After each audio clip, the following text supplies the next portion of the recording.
सुनील शुक्ला, ये जो बात सामने आई और सतपाल मलिक ने एक चीज इस बात को भी इसमें दोहराया और कि ये जो किस तरीके से उन्होंने बाकायदा परस्यू किया था। और आपने और क्या होगा कि मोदी को वो जिस तरह रेफर कर रहे हैं कि इस आदमी को मैंने कहा, इसने ये किया, ये कह रहा था, इस तरीके की बात रेफर किया है मोदी को। और उन्होंने कहा कि ये वहां घूम रहा था, शूटिंग कर रहा था कॉर्बेट पार्क में। जब मैंने कहा तो उसने कहा नहीं नहीं अभी रुक जाइए सतपाल भाई।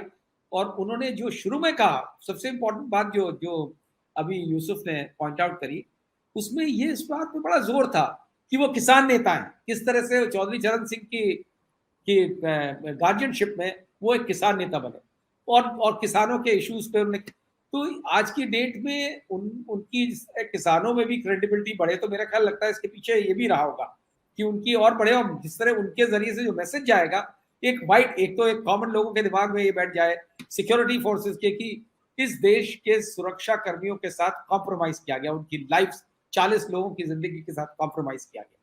उन्होंने ये तक पॉइंट आउट किया कि दिल्ली में किराए पे हेलीकॉप्टर मिल जाता है 10 मिनट में, बात करिए आप।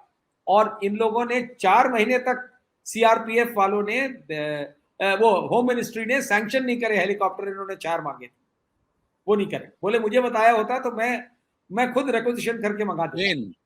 प्लेन थे, नॉट हेलीकॉप्टर। प्लेन हेलीकॉप्टर नहीं, प्लेन, 5 प्लेन, 5 जहाज चाहिए था। की बात कही, सॉरी। तो उन्होंने ये कहा कि मैंने प्लेन जो है पहले भी जब कई बार किसी स्कूल के बच्चे फंस गए थे, उनको निकलवाने के लिए भी मैंने हायर करके मंगवाए थे प्लेन्स, प्राइवेट प्लेन्स। तो ये सारी चीजें, ये बात दोनों, आई थिंक ये दोनों का एक तरीके का स्ट्रेटेजिक मूव है, प्रमोट दोनों को आम जनता में ये मैसेज को और पहुंचाने के लिए। क्यों, आपको क्या लगता है सुनील? नहीं, बिल्कुल नहीं है। और दूसरी चीज है कि ये जितनी बातें सतपाल मलिक ने कही हैं वो लगातार कहते रहे हैं। उनका जो पहला साक्षात्कार आया था उस सभी बातों को उन्होंने दोहराया था, वर्बेटम ही बातें उन्होंने कही थी और प्रधानमंत्री जी के लिए इन्हीं शब्दों का उन्होंने प्रयोग किया था। और जो ये बात कही जा रही है कि मीडिया को लेकर के जो राहुल गांधी ने कहा या सतपाल मलिक ने कहा, या आप याद कीजिए कि मीडिया को लेकर के राहुल गांधी अपनी भारत जोड़ो यात्रा के दौरान भी शुरू में इस बात को कहा था उन्होंने।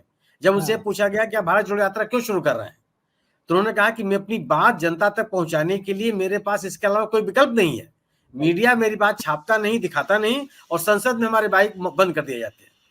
और आप ये भी याद कीजिए कि मेन स्ट्रीम मीडिया जिसको हम और आप कहते हैं, उस मेन स्ट्रीम मीडिया के किसी व्यक्ति उन्होंने अपने भारत यात्रा के दौरान कोई साक्षात्कार नहीं दिया, कई बात नहीं की।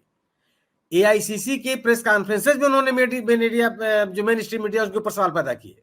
और उन्होंने यहां तक पूछा कि जो सवाल आप पूछ रहे हैं क्या कभी आपने अमित शाह से, प्रधानमंत्री से आपने कहीं पूछा है क्या? तो मीडिया को राहुल गांधी ने कभी छोड़ा नहीं है, हमेशा उसको टारगेट किया। और इसीलिए सोशल मीडिया के लोगों को उन्होंने खूब तरजीह दी। सोशल मीडिया के लोगों ने जिसने उनसे साक्षात्कार मांगा, जिनसे उसके संपर्क किया, उसको उन्होंने बुला के बात किया।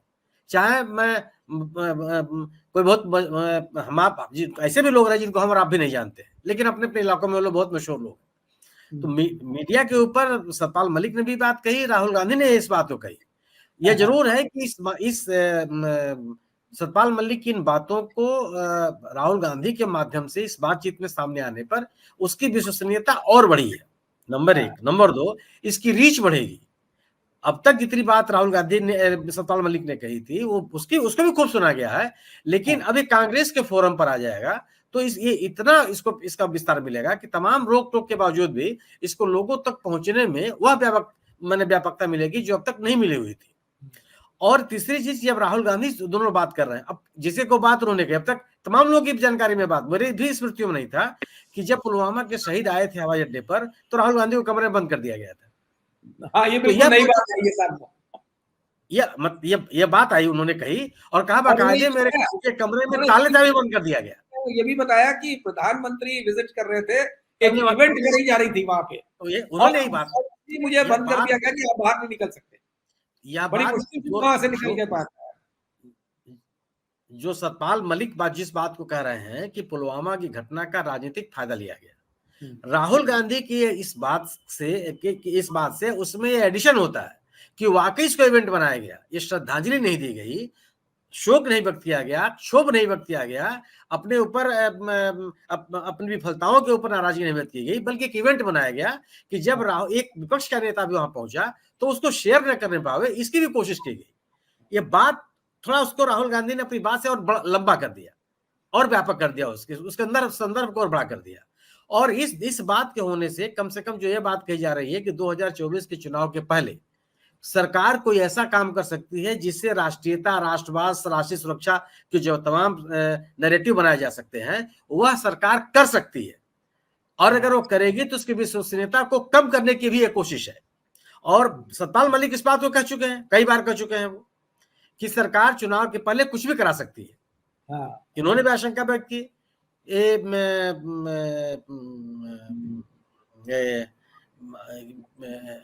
सुप्रीम कोर्ट के जो वकील हैं प्रशांत जी, उन्होंने वो भी कह चुके हैं इस बात को। तो ये